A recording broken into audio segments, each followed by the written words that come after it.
आदी ऋषी नैमिषारण्यामध्ये बसून श्री सुत गोस्वामींना प्रश्न करतात की कृपया आम्हाला मार्गशीर्ष महिन्यातील कृष्ण पक्षात येणाऱ्या महान व्रताविषयी सांगा। त्यावेळी कृष्ण आणि अर्जुनाचा संवाद सुत गोस्वामी सांगू लागतात।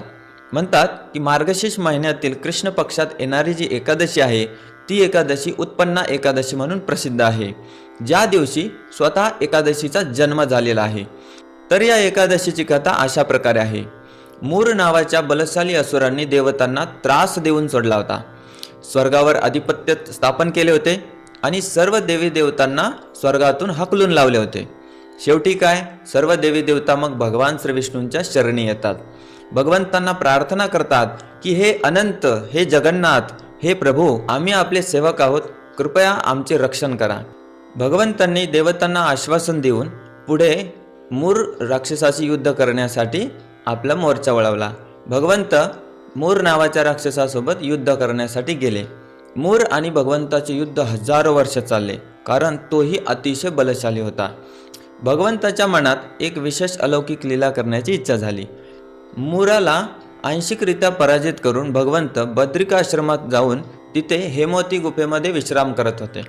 इकडे मूराला अपमान झाल्यासारखे वाटले आणि तो भगवंताचा पाठलाग करत बद्रिकाश्रमात पोहोचला। भगवंत तिथे सुंदर अशा योगनिद्रेत झोपले होते। निद्रा अवस्थेतच भगवंतावर मूराने वार केला। तेवढ्यात भगवंताची जी एकादशी नावाची शक्ती आहे ती प्रकट झाली आणि तिने मूराचा वध केला। अशा प्रकारे एकादशीचा जन्म झाला। ज्यावेळी भगवंत उठले त्यांनी पाहिलं की शेजारीच मूराचा वध झालेला आहे आणि बाजूला एक देवी हात जोडून उभी आहे। अतिशय सुंदर अशी ती देवी भगवंताला प्रार्थना करू लागली, भगवंता, हे प्रभू, मी आपलीच एक शक्ती आहे। हा मूर निद्रा अवस्थेत आपल्यावर वार करत होता म्हणून मी याचा वध केलेला आहे। यावेळी भगवंत अतिशय प्रसन्न होतात आणि म्हणतात, आजपासून एकादशी व्रत नावाने तू प्रसिद्ध होशील आणि मला अतिशय प्रिय असशील। जो कोणी या दिवशी व्रत करेल त्याला अतिशय मोठा लाभ मी प्रदान करेल।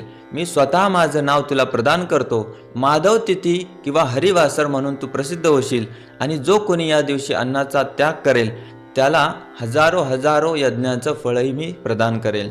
अशा प्रकारे एकादशीचा जन्म झालेला आहे। म्हणूनच